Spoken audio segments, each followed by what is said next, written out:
छवि ललित कमला कोटि नवनीले अंबरधारिणी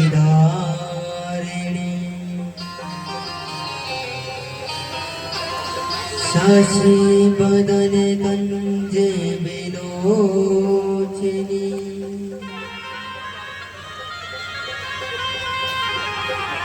शिर चंद्रिका मृदुहासिनी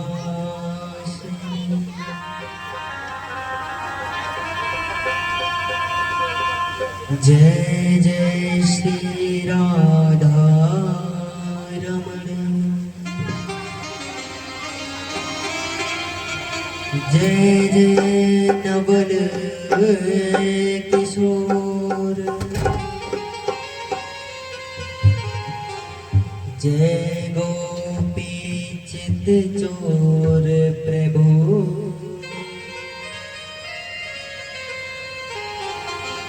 जय जय माखन चोर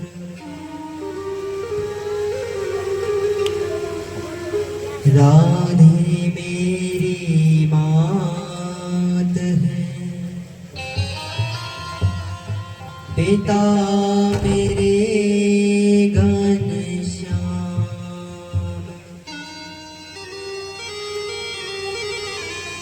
इन दोनों के चरणों में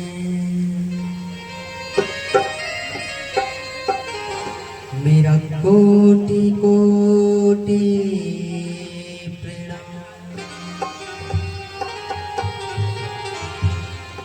मेरा बारंबार प्रणाम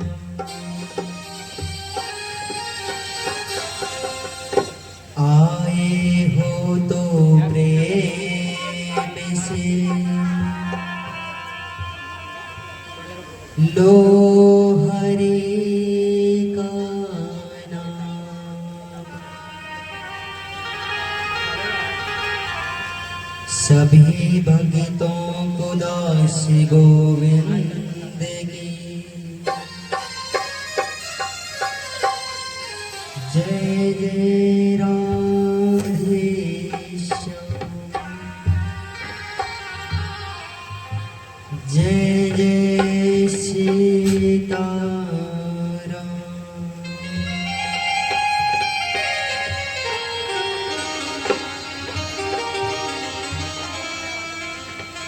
श्रीमद् भागवत कथा प्रांगण में आगमन सभी भक्तों को व्यास मंच की ओर से दास गोविंद की जय श्री राधे जय जय श्री परम मंगलमय परात्पर अखिलेश्वर कारण करुणा वर्णालय भक्त वांछित कल्पतरु श्री कड़िंदत विनिंदित पीतांबरधारी बाल कृष्ण लाल की वांगमयी प्रतिमूर्ति श्रीमद् भागवत महापुराण आज तृतीय दिवस की अरिहंत वाटिका की इस परम पावन धरा पर प्रवाहित होने के लिए जा रहे हैं। सभी भक्त अपने एक आसन पर आसीन होकर विराजमान होकर के बड़ी ही सुंदर ज्ञानमयी अमृतमयी जन जन का कल्याण करने वाली श्रीमद् भागवत कथा को श्रवण करें। आज की इस तृतीय दिवस की कथा में प्रवेश करने से पहले हम हमारे प्रभु के नाम का किशोरी के नाम का राधे रानी के नाम का गुणगान करते हुए इस मंगलमयी अमृतमयी ज्ञान गंगा में प्रवेश करेंगे। बोलिए श्रीमद् भागवत महापुराण की बांके बिहारी की राधे रानी सरकार की जय जय। वो भागिना बेकार है उस भावना में भाव है तो भव से बेड़ा पार है।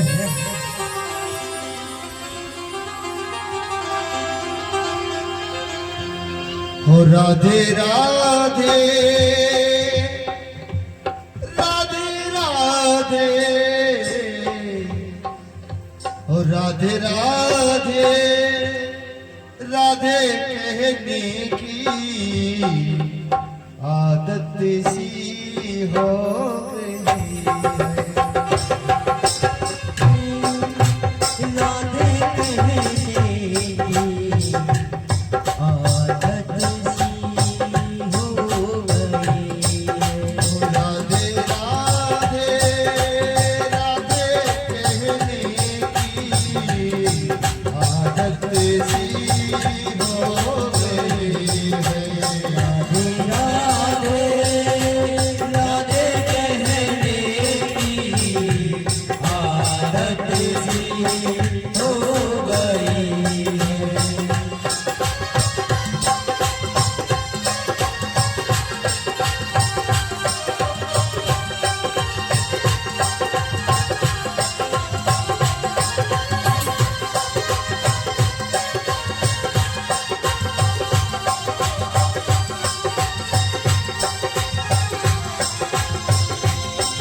ओ राधे राधे राधे कहने की आदत सी हो गई है। राधे राधे कहने की आदत सी हो गई है। ओ राधे राधे राधे कहने की आदत सी हो गई है। ओ राधे राधे ओ राधे राधे राधे राधे राधे कहने की आदत सी हो गई है।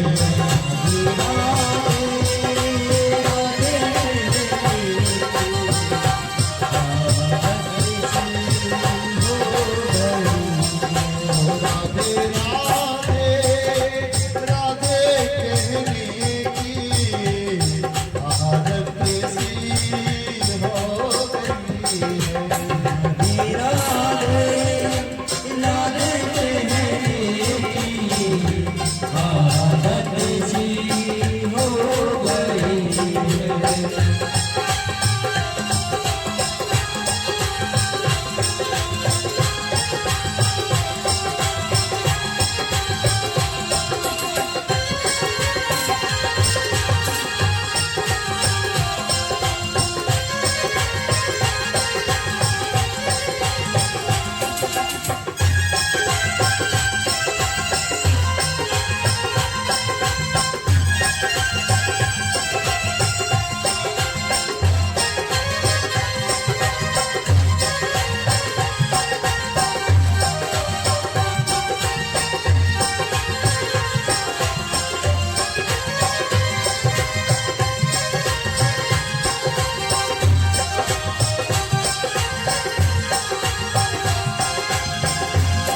ओ राधे राधे राधे कहने की आदत सी हो गई है।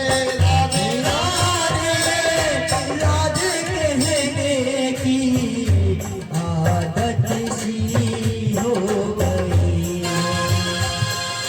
श्यामा जी के चरणों में रहने की आदत सी हो गई है। राधे राधे ओ राधे कहने की आदत सी हो गई है।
जब स्वयं मनु और शत्रुपा की रचना हुई तो उनसे कह दिया, बोले जाओ जाकर के आप इस सृष्टि का निर्माण करो, सृष्टि को आगे बढ़ाओ।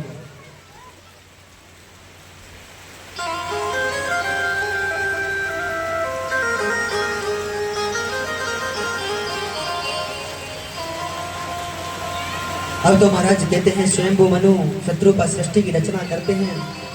तो स्वयंभू मनु और शत्रुपा कहते हैं 2 पुत्र 3 पुत्रियां हुई महाराज। 2 पुत्र उत्तामपाद और प्रियव्रत, 3 पुत्रियां देहुति, प्रसूति और आहुति। अब 2 पुत्र जो थे बड़े थे उत्तामपाद, बड़े पुत्र थे उत्तामपाद, इसलिए उत्तामपाद को राजा बनाया गया। और उत्तामपाद को जब राजा बनाया गया तो उत्तम का विवाह एक ही सुनीति नामक कन्या के साथ किया गया महाराज। सुनीति नामक कन्या के साथ विवाह हुआ। उत्तामपाद बड़ी ही प्रसन्नता के साथ, खुशी के साथ महल में रहते थे सुनीति के साथ। और जब रहते थे महाराज तो इधर सुनीति गर्भवती हुई, लेकिन राजा को पता नहीं कि सुनीति गर्भवती हो चुकी है। एक दिन उत्तामपाद राजा वन में आखिर शिकार खेलने के लिए गए और शिकार खेलने के लिए जब गए महाराज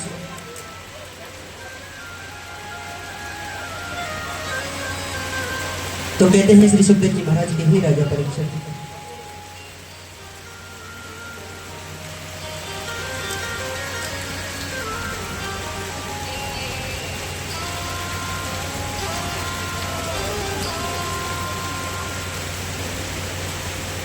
ही राजा परीक्षित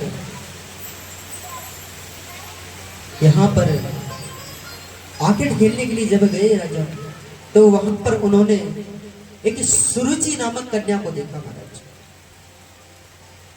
और सुरुचि नामक जिस कन्या को देखा बड़ी ही परम सुंदरी कन्या थी महाराज। और उसके सुंदर रूप को देख करके राजा उस पर मोहित हो गए।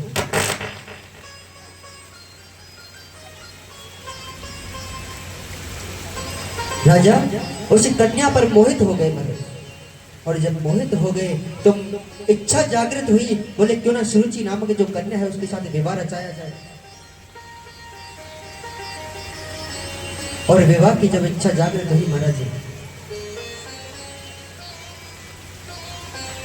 तो कहते हैं सुरुचि के पिता के पास गए, जाकर के सुरुचि नामक उस कन्या का हाथ विवाह की इच्छा जताई।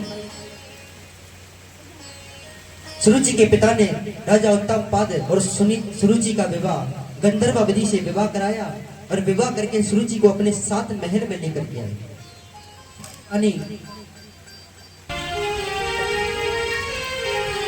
जब कहते हैं जब बड़ी रानी द्वार पर आरती की थाली लेकर खड़ी हुई थी सुरुचि से विवाह करके जब महल में आए उत्तामपाद आकर के देखा महाराज।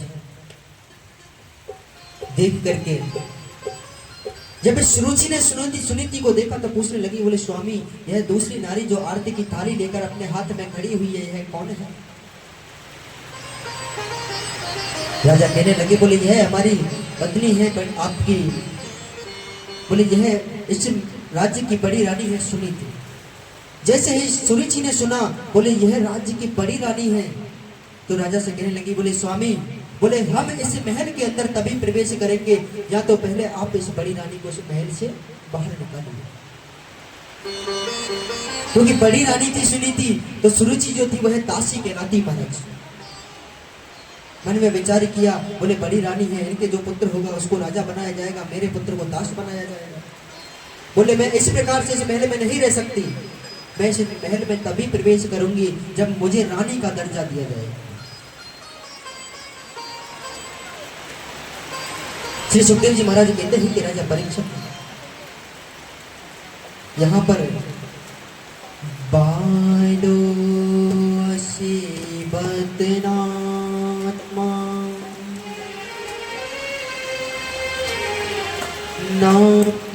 नेत्रिगर संभ्रतम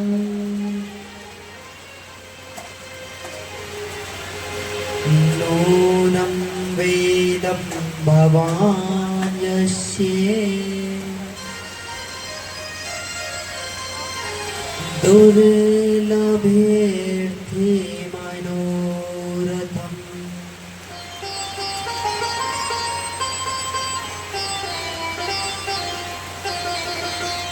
अब तो महाराज कहते हैं राजा का जो आकर्षण था वह छोटी रानी के प्रति अधिक था। छोटी रानी के प्रति लगाव अधिक था राजा का, तो बड़ी रानी को महल से बाहर निकाल दिया महाराज। और बड़ी रानी को जब महल से बाहर निकाला तो बड़ी रानी सुनीति वन में जाकर एक कुटिया बनाकर उसमें निवास करने लगी।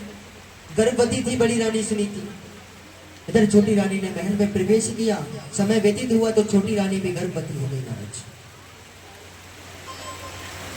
और जब दोनों रानियां गर्भवती हुई तो कहते हैं श्री सुखदेव जी महाराज के, हे राजा परीक्षित, यहाँ पर बड़ी रानी ने एक पुत्र को जन्म दिया, सुनीति ने एक पुत्र को जन्म दिया महाराज। इधर सुरुचि ने भी एक पुत्र को जन्म दिया। दोनों रानियों के एक एक पुत्र हुआ। बड़ी रानी के जो पुत्र हुआ उसका नाम हुआ ध्रुव। बोलिए ध्रुव जी महाराज की। अब तो महाराज कहते हैं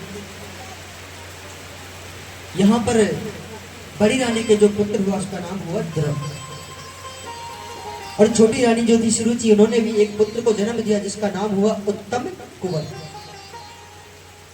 अब धीरे धीरे जब थोड़े बड़े हुए दोनों पुत्र, तो ध्रुव जी महाराज तो वन में रहा करते थे अपनी माँ के साथ। इधर उत्तम कुंवर अपनी माँ के साथ महल में रहते थे। एक दिन राजा युद्ध के लिए गए हुए थे महाराज, और युद्ध जीत कर जब वापस आए उत्तम पद, तो श्री सुखदेव जी महाराज कहते हैं कि हे राजा परीक्षित, एकदा सुरुचि पुत्रम कामरूप्येन नयने उत्तम नारोचन्तम्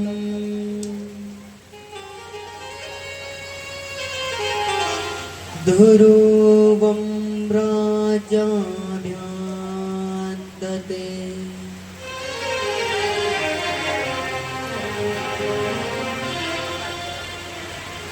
अब तो महाराज कहते हैं श्री सुखदेव जी महाराज के, ही राजा परीक्षित,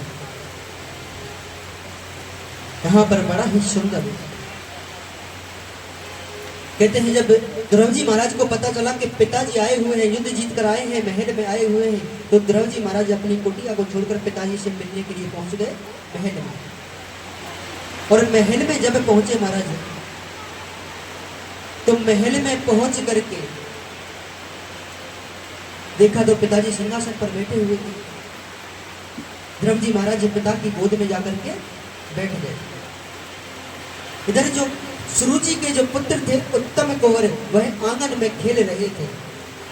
सुरुचि ने आकर देखा, और आकर के जब यह दृश्य देखा, बोले सुनीति का पुत्र ध्रुव तो सिंहासन पर बैठा हुआ है राजा की गोद में, और मेरा जो पुत्र है वह आंगन में खेल रहा है। तो ईर्ष्या हो गई महाराज, ईर्ष्या हो गई सुरुचि को। और ईर्ष्या जब हुई महाराज, तो कहते हैं श्री सुखदेव जी महाराज के, परीक्षित, यहाँ पर सुरुचि आई, आकर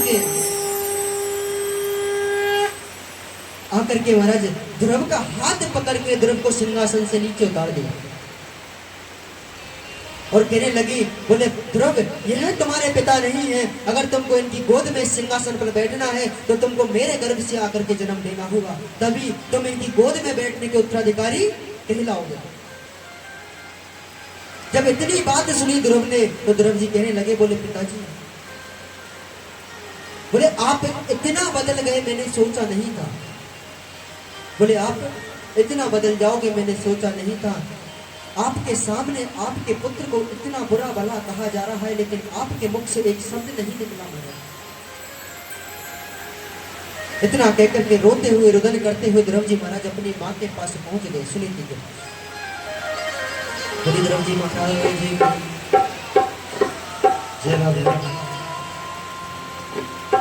और रोए रोए कहे ध्रुव महाराज, रोए रोए कहे ध्रुव महाराज ओ मैया मोए मौसी ने मारो रोए कहे ध्रुव महाराज मैया मोए मौसी ने मारो। ओ रोए रोए कहे ध्रुव महाराज मैया मोए मौसी ने मारो रोए रोए कहे ध्रुव महाराज मैया मोए मौसी ने मारो। ओ मोए मौसी मारो मैया मोए मौसी ने मारो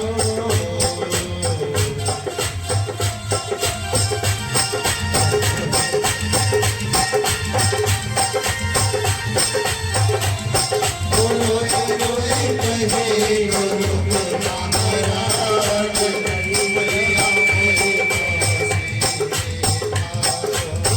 रोए कहे ध्रुव महाराज मैया मोए मौसी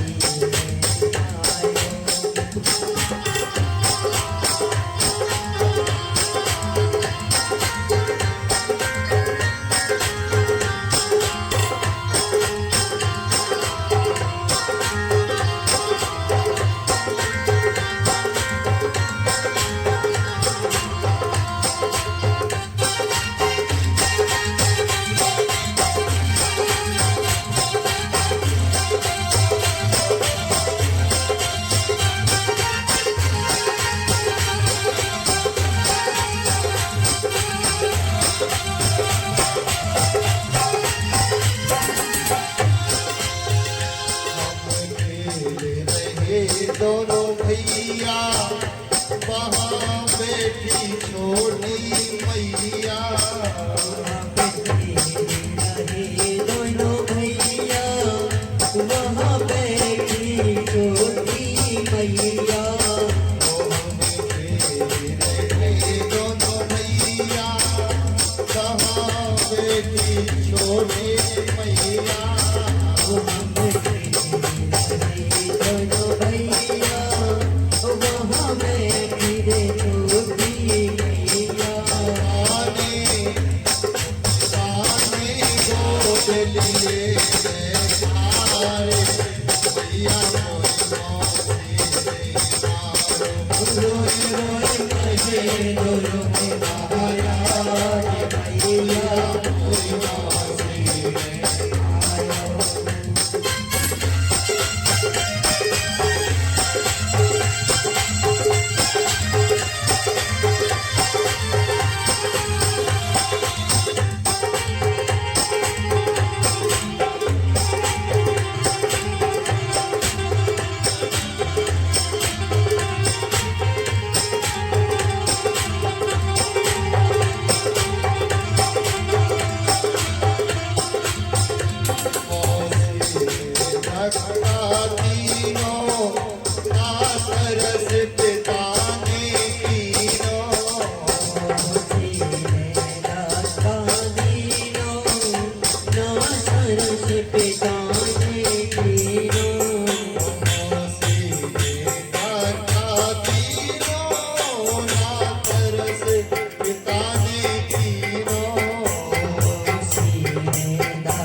ऐसे करना, पीछे मुड़ कर नहीं देखना।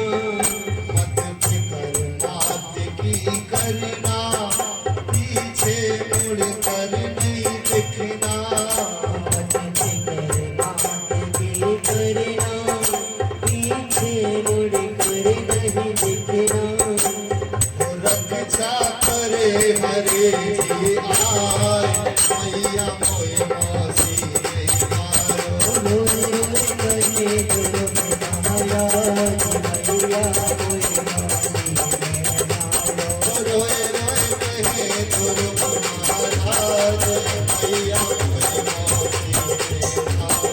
रोए रोए कहे गुरु महाराज, मैया कोई मौसी मारो। मैया मोए मौसी मारो। मैया कोई मौसी मारो। मैया मोए मौसी मारो।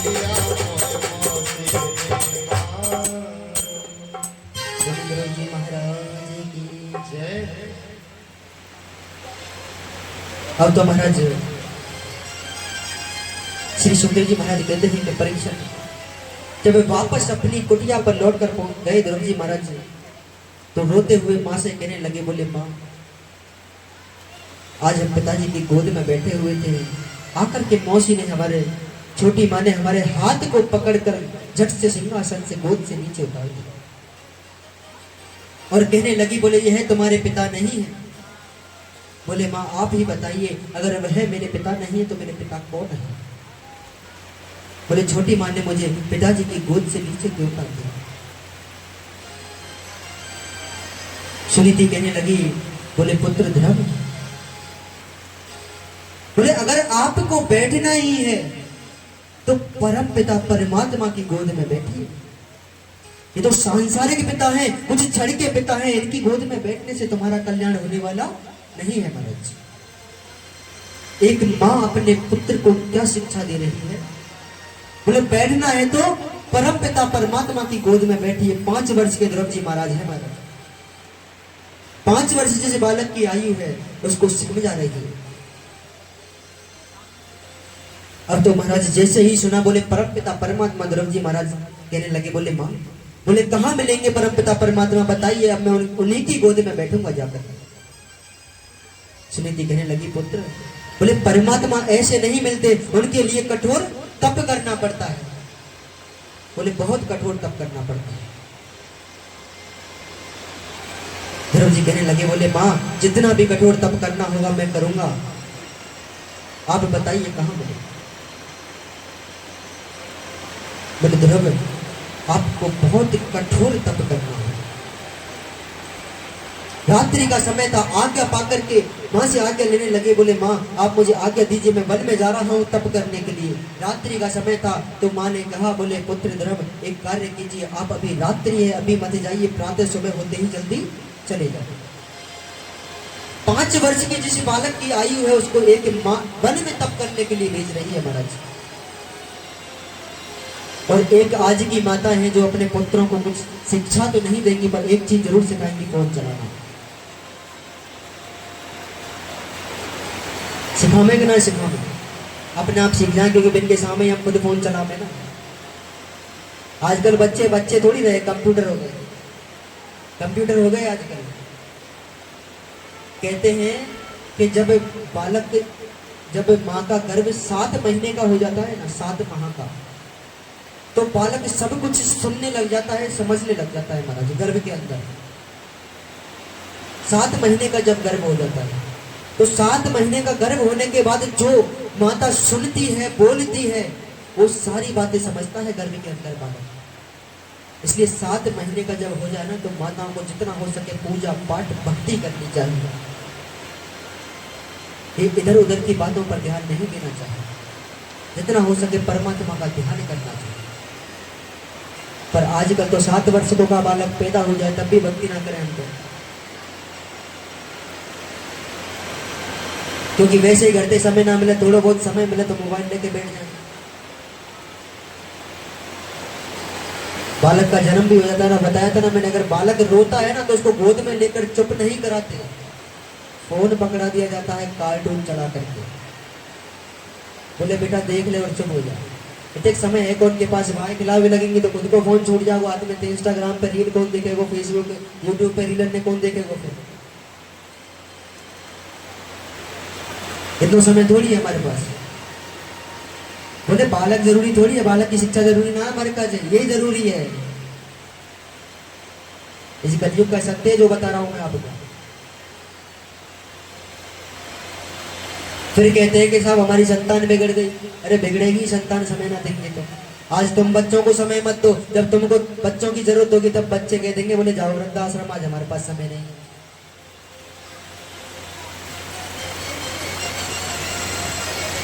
कहते हैं कि संस्कार देना माँ बाप के हाथ में होता है, पर पिताजी तो चले जाते हैं कार्य करने ऑफिस से बाहर और माँ अपने काम में व्यस्त। आजकल तो काम वाली बाई रख लेते हैं तो वही खिलाती है बच्चों को भी।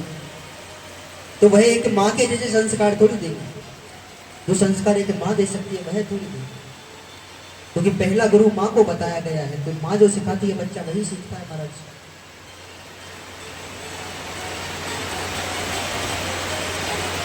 सब कुछ सिखाएंगे बच्चों को। कहते हैं जब छोटा बच्चा होता है ना उसको सब कुछ सिखाएंगे लेकिन भक्ति करना नहीं सिखाएंगे। कहते हो अपने बच्चों से बोले बेटा राधे राधे कर, जय श्री श्याम कर, जय श्री कृष्णा कर।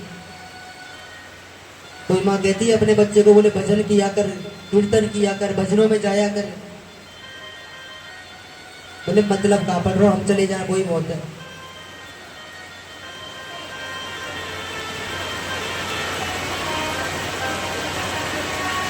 देखिए जब बालक गर्भ के अंदर होता है ना, और गर्भ के अंदर जब होता है तो भगवान से सीधी बातें करता है वह बालक। परमात्मा से कहता है बोले हे परमात्मा एक बार मुझे इस नरक से बाहर निकाल दे, क्योंकि उसके लिए वह नरक होता है। बोले एक बार मुझे इस नरक से बाहर निकाल दे, मैं बाहर आते ही तेरी भक्ति करूंगा महाराज। भगवान से ऐसी प्रार्थना करता है। भगवान ही विचार करते हैं बोले बाहर आते ही मेरी भक्ति करेगा, इसको बाहर 9 महीने के बाद उस बालक को बाहर निकाल देते हैं। अब जैसे ही बाहर आया माया ने घेर लिया। जब बालक होता है तो विचार करता है बोले अभी तो बालक हूँ, खेल कूद कर लूं, थोड़ा बड़ा होऊंगा, युवा होऊंगा तब भक्ति करूंगा।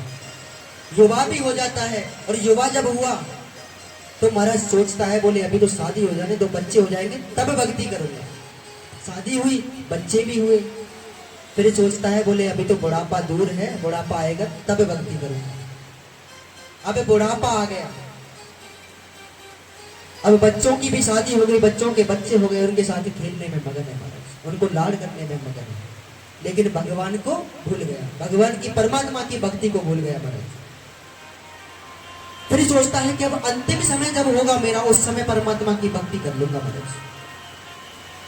अंतिम समय आ गया, और जब अंतिम समय आया ना उसका, तब भी भगवान का नाम मुख पर नहीं होगा। तब नाम होगा बोले मेरे बेटी को बुला दीजिए, मेरे बेटे को, मेरे पति को, मेरी पत्नी को, मेरे पिता को, मेरी माता को बुला दीजिए, लेकिन परमात्मा को नहीं बुलाना। बोले सबको बुला लेगा लेकिन परमात्मा को नहीं बुलाता महाराज। उस समय भी मैं और मेरा माया नहीं छूटती। उस समय भी एक ही चिंता लगी रहती, बोले मेरे जाने के बाद मेरे बच्चों का क्या होगा। अरे तेरे जाने के बाद होगा क्या, 4 दिन में भूल जाएंगे। किसी के जाने से ना तो आज तक संसार रुका और ना रुकेगा। 11 दिन में अपने भूल जाते हैं सब। पैसा भी अपना खास हो 11 दिन बाद भूल जाता है महाराज। तो इस संसार में कोई किसी का नहीं है। आए हो तो परमात्मा की भक्ति कर लो, ठाकुर जी की भक्ति कर लो। और इसी कलयुग में एक ही भक्ति गाया है, बताई गई है, नाम स्मरण। जितना हो सके ठाकुर जी का नाम कीर्तन किया करो, नाम स्मरण किया करो महाराज। तो जो कहते हैं ना कि महाराज गर्भ के बाहर आके भक्ति करूंगा, युवा हो जाऊंगा तब भक्ति करूंगा, शादी हो जाएगी तब, बालक हो जाएंगे तब, और बुढ़ापा आ जाएगा तब, तो उनके लिए एक भजन।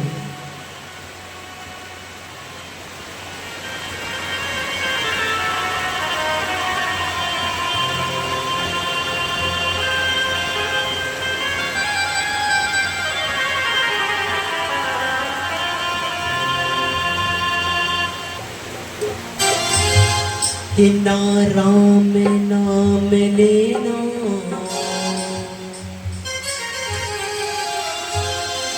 और तेने जवानी के ना राम नाम लीनो तन भरी जवानी में और तू के मर जा रे चिल्लू भर पानी में तू के मर जा रे चिल्लू भर पानी में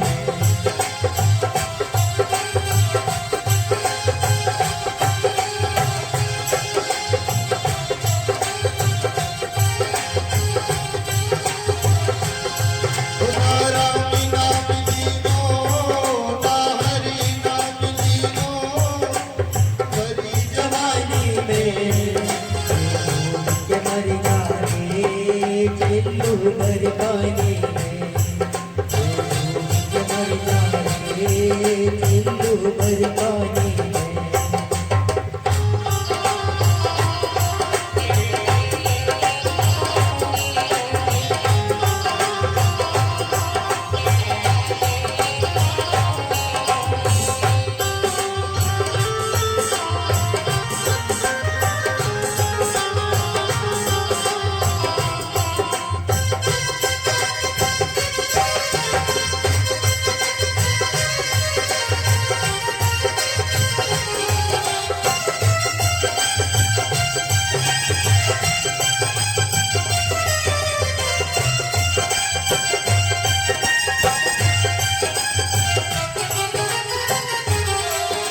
अब देखिए संसार में जीव जब आता है तो कैसे आता है हाथ बांधे और जाता कैसे है हाथ खोले तो उनके लिए कहना है कालायो आंटी में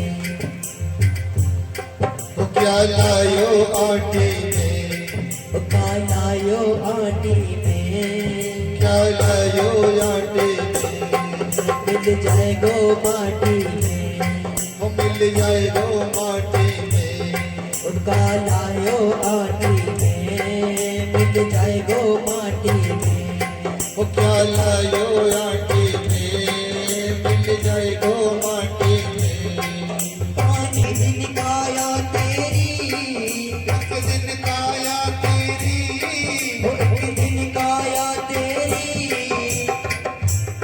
वो एक दिन काया तेरी कस जाएगी काटी में तू डूब के मर जा रे चुल्लू भर पानी में के भर जा रे चिल्लू भर पानी में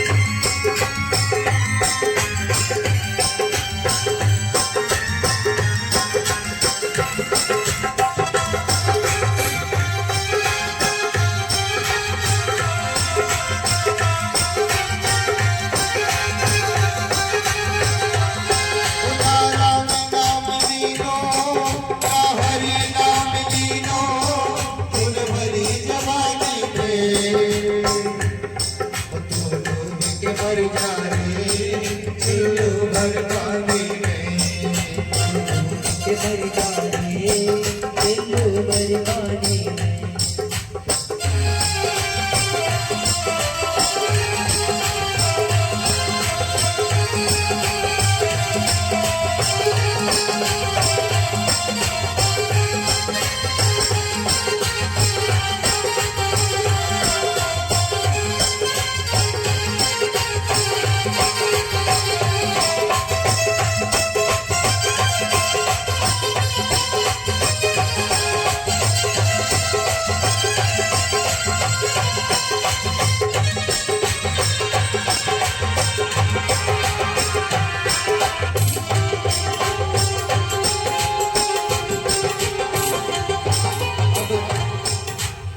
अब जो कहते हैं संसार में जन्म लिया और पूरा जीवन बोले मेरा मेरा मेरा, क्योंकि संसार का जीवन पूरा जीवन एक ही बात करता है कि ये मेरा ये मेरा ये मेरा, सबको अपना समझता है महाराज। और वास्तविकता है कि इस संसार में कुछ भी किसी का नहीं है।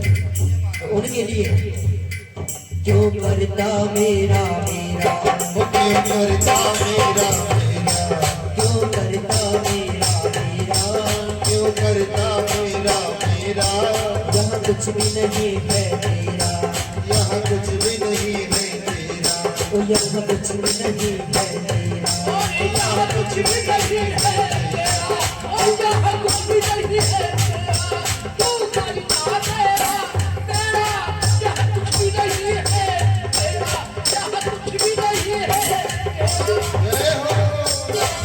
करता मेरा मेरा, यहाँ कुछ भी नहीं है तेरा।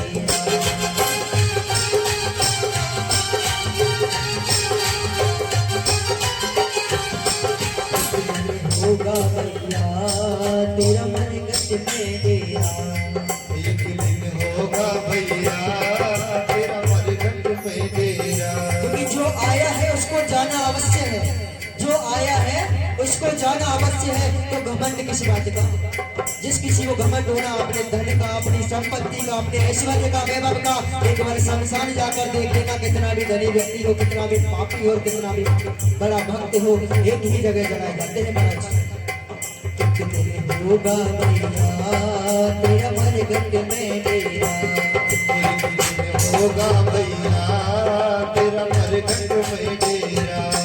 कुछ कमाए के ले जा रे, वो कुछ कमा के ले जा रे, कुछ कमा के ले जा रे, वो कुछ कमा के ले जा रे।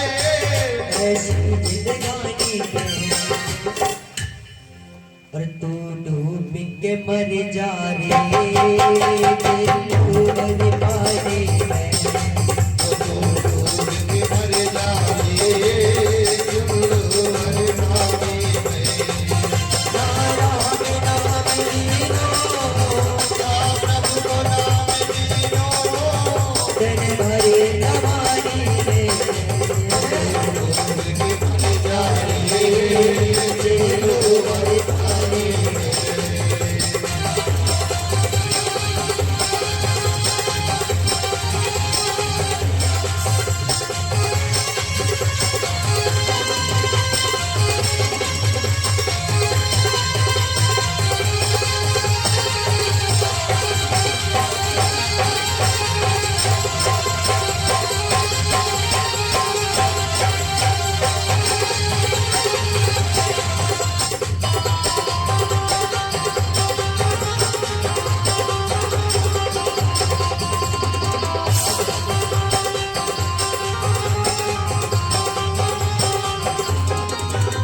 अब जिसने संसार में जन्म लिया लेकिन माया में खोया हुआ, भगवान की भक्ति के लिए समय नहीं है महाराज।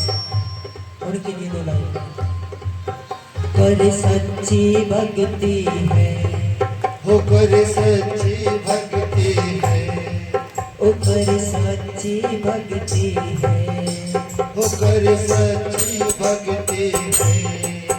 भक्ति में शक्ति है, ओ भक्ति में शक्ति है, या भक्ति में शक्ति है, भक्ति में शक्ति है। या भक्ति दे भैया मिल जाएगी मुक्ति है। जय हो। जाओ भक्ति से भैया मिल जाएगी मुक्ति हो। या भक्ति दे भैया मिल जाएगी मुक्ति है।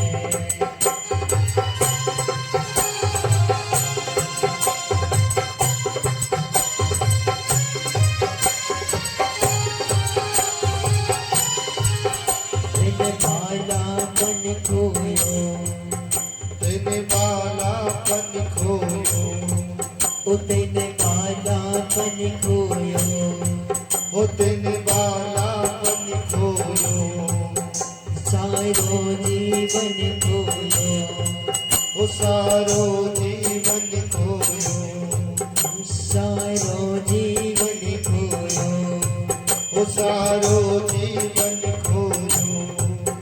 दिन बालापन खोयो, सारो जीवन खोयो, ओ तेने बालापन खोयो,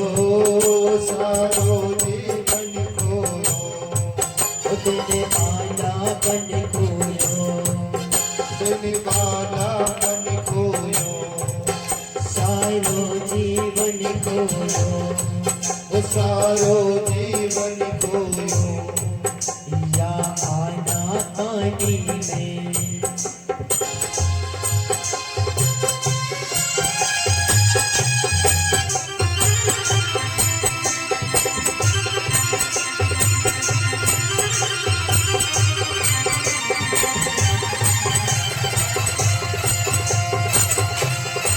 वो देने वाला पति खोयो वो सारो जीवन खोयो यूं आना पानी में वो तो डूब के मर जा रे चलो मर पानी में मर जा रे चलो मर मर जा रे चलो मर पानी मर जाए तेरो मरदाने ओ तारा नाम दीनो नाम दीनो तेरे मरे जवानी में तू डूब के मर जा रे चलो मर पानी में तू डूब के मर जा रे चलो मर पानी में तू डूब के मर जा रे चलो मर पानी बोलिए रामचंद्र भगवान की जय हो भक्त और भगवान की जय। श्रीमद् भागवत महापुराण की जय। बांकी बिहारी की जय। राधे रानी सरकार की जय। समस्त भक्त मंडल की जय। जय जय श्री राधे जय जय श्री राधे जय जय श्री राधे श्याम।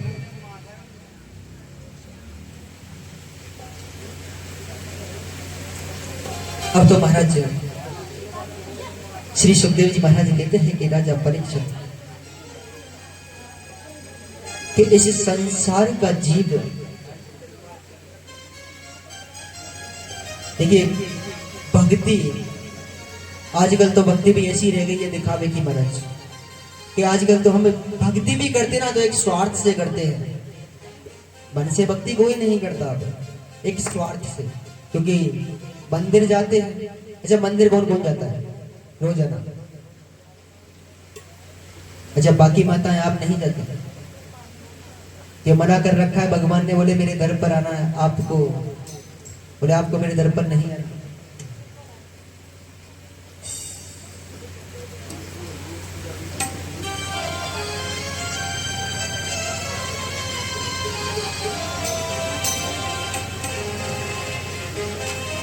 तो बाकियों को क्या मना कर रखा है कि मेरी बताओ कि मेरे दर पर नहीं आना आपको?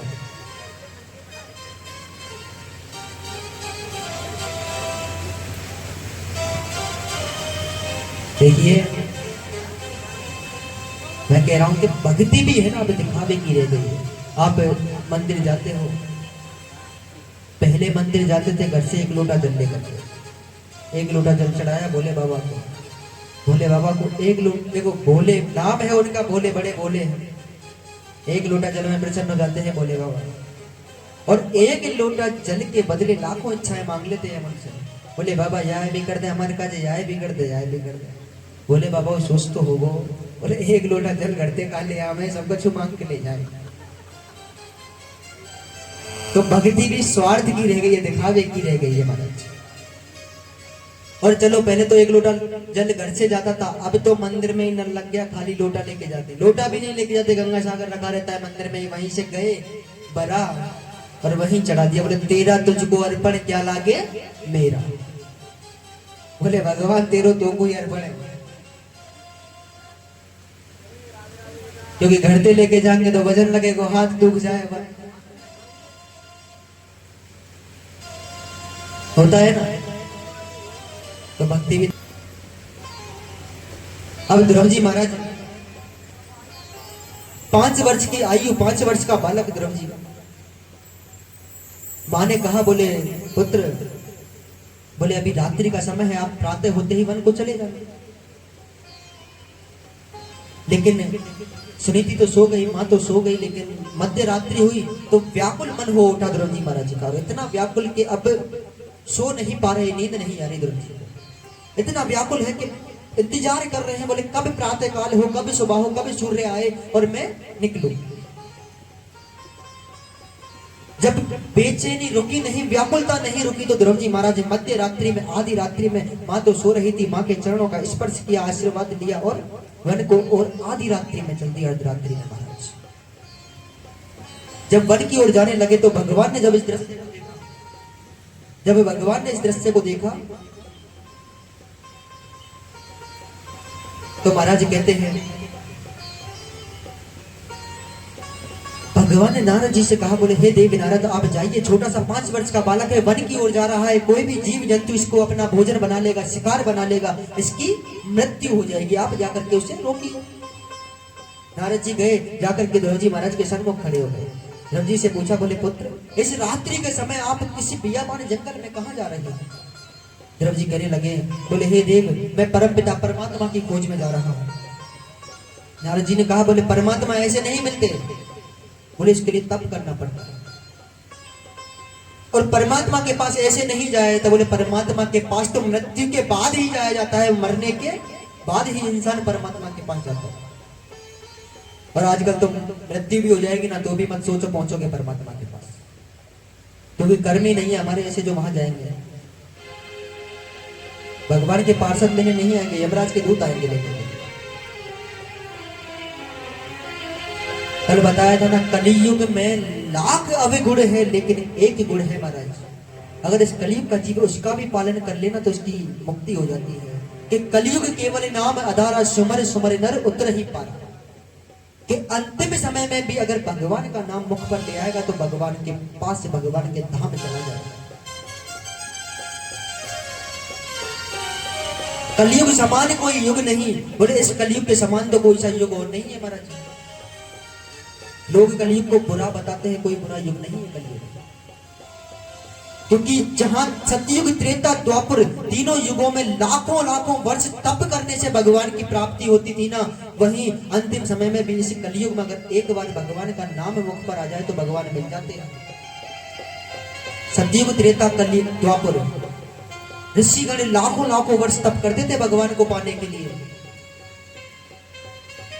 अब उस कलियुग, उन तीनों युगों की तुलना अगर की जाए तो कलियुग में तो एक बार बताया गया है कि अंतिम समय में भी अगर ले ले इस संसार का जीव तो भगवान मिल जाते हैं। तो कलियुग समान तो कोई युग ही नहीं है महाराज। कलियुग बुरा युग नहीं है, कलियुग में रहने वाले इंसान जीव बुरे हैं महाराज।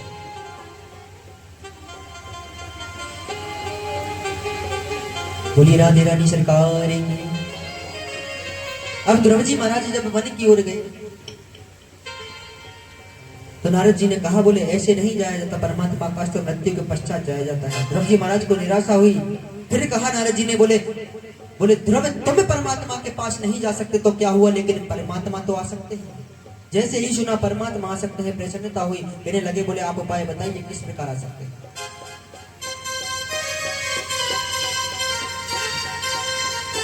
अब तो महाराज कहते हैं यहाँ पर ध्रुव जी महाराज श्री नारद जी ने कहा, बोले आपको कठोर तप करना होगा। कहने लगे, बोले पुत्र ध्रुव आपने कभी गुरु बनाया है? ध्रुव जी महाराज ने कहा, बोले मैंने तो आज तक गुरु नहीं बनाया। नारद जी ने कहा, बोले आपने गुरु नहीं बनाया तो आपको परमात्मा नहीं मिल सकते, क्योंकि बिना गुरु के परमात्मा की प्राप्ति असंभव है महाराज। इसलिए अपने जीवन में गुरु अवश्य बनाए, और गुरु ऐसा बनाए जो अंधकार से प्रकाश की ओर लेकर के जाए। दैत्यों के गुरु थे शुक्राचार्य। राजा बलि को थोड़ी देर में कथा आने वाली है, तो गुरु ऐसा होना चाहिए जो आपको अंधकार से प्रकाश की ओर लेकर के जाए।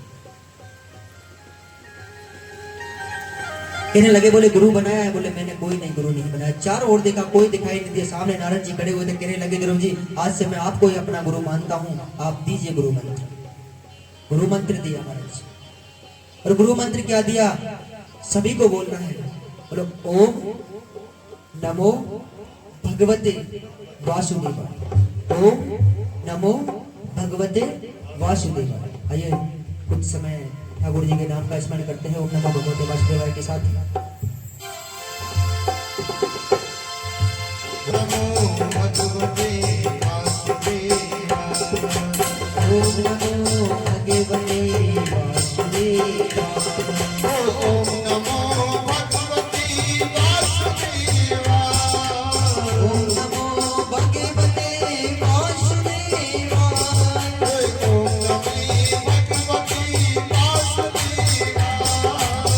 नमो भगवते वासुदेवाय। ओम नमो भगवते वासुदेवाय। ओम नमो भगवते वासुदेवाय। ओम नमो भगवते वासुदेवाय। ओम नमो भगवते वासुदेवाय। ओम नमो भगवते वासुदेवाय। ओम नमो भगवते वासुदेवाय। ओम नमो भगवते वासुदेवाय। ओम नमो भगवते वासुदेवाय। ओम नमो भगवते वासुदेवाय। ओम नमो भगवते बोलिए वसुदेव भगवान की। जय। अब तो महाराज नारद जी ने मंत्र दिया, बोले ओम नमो भगवते वासुदेव। मंत्र पाकर के वन में गए, महाराज तप करने लगे, कठोर तप। एक पैर पर खड़े हो गए ध्रुव जी महाराज। तप करते करते नारद जी ने कहा, बोले पुत्र ध्रुव एक कार्य कीजिए, अन्न त्याग दीजिए। अन्न को त्याग दिया, तप कर रहे हैं कठोर तप। नारद जी ने फिर कहा, बोले पुत्र ध्रुव एक कार्य कीजिए, जल को भी त्याग दीजिए। जल को भी त्याग दिया ध्रुव जी। समय बीता महाराज जी। नारद जी ने फिर कहा, बोले पुत्र ध्रुव एक कार्य कीजिए, अपनी सांसों को रोक लीजिए महाराज। ध्रुव जी महाराज ने अपनी सांसों को रोक लिया, और जैसे ही अपनी सांसों को रोका महाराज, तो कहते हैं श्री सुखदेव जी महाराज के ही राजा परीक्षित, इतिहास पुराणादि वेद शास्त्र विधि में बिना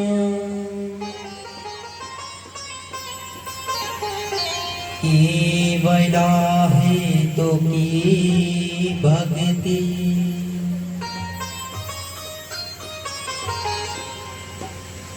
रूपा एव केवलम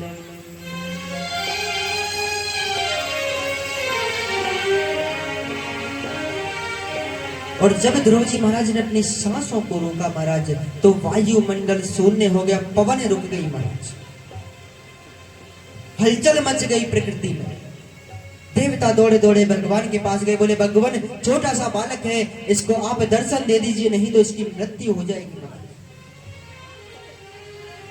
तब भगवान स्वयं नारायण भगवान महाराज कहते हैं, ध्रुव जी महाराज के सन्मुख आकर प्रकट हो गए, बोले नारायण भगवान की जय। नारायण भगवान की जय। नारायण भगवान की जय हो। और सन्मुख जब आकर के प्रकट हुए, कहने लगे, बोले पुत्र ध्रुव नेत्र खोलो। ध्रुव जी महाराज ने नेत्र खोले, सामने भगवान खड़े हुए थे। बोला आप कौन? क्योंकि देखो अचानक से अगर हमारे सामने भगवान प्रकट हो जाए, पहचान पाओगे? इस कलयुग में तो वैसे ही संभव नहीं है, क्योंकि सबके मन में एक बात बैठी है, बोले कहाँ भगवान प्रकट होने वाले हैं। अगर आ भी जाए ना, तो यही सोचोगे बोले भगवान का कोई स्वरूप बन करके आया है, बोले भगवान नहीं है। और सच कहा है किसी ने कि ना जाने किसी रूप में आकर नारायण मिल जाएंगे। भगवान आते हैं पर हम पहचान नहीं पाते महाराज। आज भी आते हैं भगवान, जब हम संकट में होते हैं ना, तो हमको बचाने के लिए अवश्य, क्योंकि भगवान भगत के वश में है। जिस रूप में, जिस भाव से भगवान को भक्त याद करता है ना, उसी रूप उसी भाव से प्रकट हो जाते हैं। बोलिए बाबा की बहलाल जय।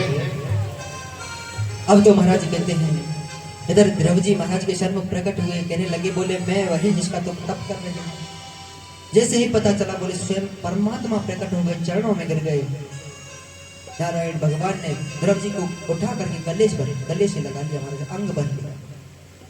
कहने लगे बोले मांगो क्या वरदान मांगना चाहते हो। ध्रुव जी कहने लगे बोले प्रभु मुझे मांगना नहीं आता, मैं तो बस इतना जानना चाहता हूँ कि मेरी छोटी माँ ने मुझे अपने पिता की गोद से नीचे क्यों उतार दिया, और ये है क्यों कहा के बोले यह है तुम्हारे पिता नहीं है। भगवान ने कहा बोले ध्रुव यह प्रश्न है तो तुमको सबसे ज्यादा खाया जा रहा है। भगवान ने अपना हाथ ध्रुव जी महाराज के मस्तक पर रखा, स्वयं मां सरस्वती विराजमान हो गई ध्रुव जी के मस्तक पर, और जितने भर प्रश्न थे सबके उत्तर मिल गए महाराज। भगवान कहने लगे बोले यह स्वार्थ का संसार है, इसमें जब तक स्वार्थ है, जब तक अपने हैं, जिस दिन स्वार्थ खत्म अपने खत्म।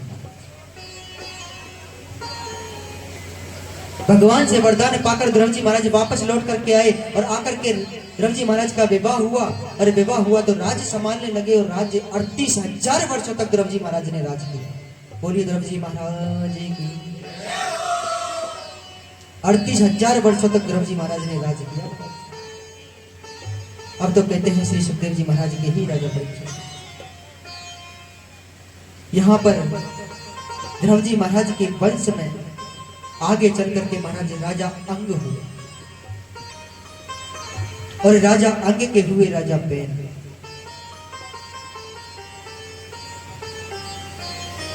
और राजा बैन जब हुए महाराज, तो राजा बैन इतने बड़े पाखंडी राजा हुए कि उन्होंने मंदिरों से भगवान की मूर्तियां हटवा प्रजा से। अब तो प्रजा को ना तो कोई धर्म का कार्य करने देते, ना यज्ञ इत्यादि करने देते, स्वयं की पूजा करवाते राजा बैन। प्रजा दुखी होकर के महाराज संतों के पास गई, ऋषियों के पास। संतों से कहने लगे बोले हे ऋषिवर, हमारे जो राजा है, राज्य के राजा बैन बड़े ही पाखंडी, हमको पूजा पाठ नहीं करने देते, कर्म कांड इत्यादि कुछ नहीं करने देते। बोले आप कोई उपाय बताइए। संतों ने कह दिया बोले आपके राजा को हमारे पास बुला करके लाइए। राजा बैन को बुलाया गया। कहने लगे श्री सुखदेव जी महाराज के राजा परीक्षित, तुलाया मालवेना पिना स्वर्गेना पुनर्भवम्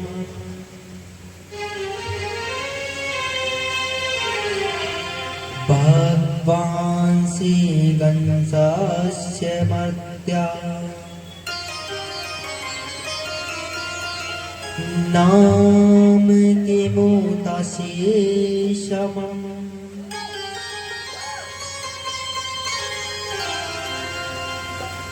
अब तो महाराज जब बुलाया गया तो ऋषि समझाने लगे राजा बैन को। अब समझाने लगे तो कहते हैं कि आप किसी अगर ज्ञानी व्यक्ति के सामने कुछ कहोगे तो वह समझ जाए, लेकिन अज्ञानी के सामने अगर आप उसको समझाने का प्रयास करोगे ना तो आप स्वयं मूर्ख कहलाओगे महाराज, आप मूर्ख कहलाओगे, क्योंकि वह तो समझेगा नहीं, कितना ही प्रयास करेगा। इसलिए महाराज जब ऋषि समझाने लगे तो राजा बैन समझे नहीं, और तो ऋषियों संतों को बुरा भला कहने लगे, गालियां देने लगे महाराज। तो संत हैं, संतों को तो क्रोध जल्दी आता है, क्रोध आ गया, संतों को अंजलि में जल लिया और श्राप दे दिया। राजा बैन वहीं जल करके भस्म हो गए।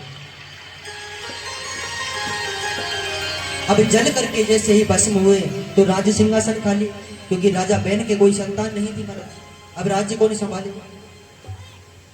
तब महाराज कहते हैं श्री सुखदेव जी महाराज के परीक्षित, संतों से पूछा, संतों ने कहा बोले राजा बैन की जो भस्म है, राख है जली हुई, इसका मंथन कीजिए। एक लोटा लाए, उसमें जल डाला, जल डाल करके उस राख का मंथन आरंभ हुआ। और मंथन जब आरंभ हुआ तो उसमें से मंथन करते समय सबसे पहले एक काला कौवा निकला। प्रजा ने पूछा बोले यह कौवा कौन? बोले यह राजा के पाप हैं जो राजा ने पाप किए थे।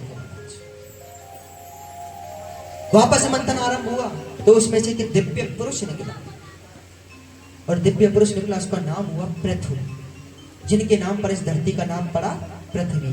बोलिए पृथु जी महाराज की जय। पृथु जी महाराज की जय। अब तो महाराज पृथु जी का जन्म हुआ। अब पृथु जी जब राज्य संभालने लगे तो अकाल पड़ गया, क्योंकि राजा बैन ने पाप किए थे। कोई भी धर्म का कार्य नहीं किया, अकाल पड़ गया। और अकाल जब पड़ा तो राजा पृथु को क्रोध आ गया, तलवार लेकर के पृथ्वी को मारने के लिए दौड़ पड़े राजा पृथु। और पृथ्वी को मारने के लिए दौड़े तो पृथ्वी दौड़ती दौड़ती एक गाय का रूप धारण कर लिया। गाय का रूप धारण करके संतों के पास पहुंची, संतों के पास जाकर के शरण ली महाराज। संतों से कहने लगी, बोले यह राजा पृथु हमको मारना चाहता। पृथु जी महाराज संतों के पास गए। संतों ने कहा, बोले आप पृथ्वी को क्यों मारना चाहते हो? कहने लगे, बोले मेरे शासन काल में ना तो इस पर अन्न पैदा होता है ना वर्षा होती है। संतों ने कहा, तो आप एक कार्य कीजिए, यज्ञ कराइए। राजा पृथु ने यज्ञ कराए, 99 यज्ञ कराए, वर्षा नहीं हुई महाराज। जैसे ही 100वां यज्ञ पूर्ण हुआ, वर्षा होने लगी। और वर्षा हुई तो महाराज पृथ्वी पर जल हो गया, और जल हुआ तो पृथ्वी पर अन्न होने लग गया।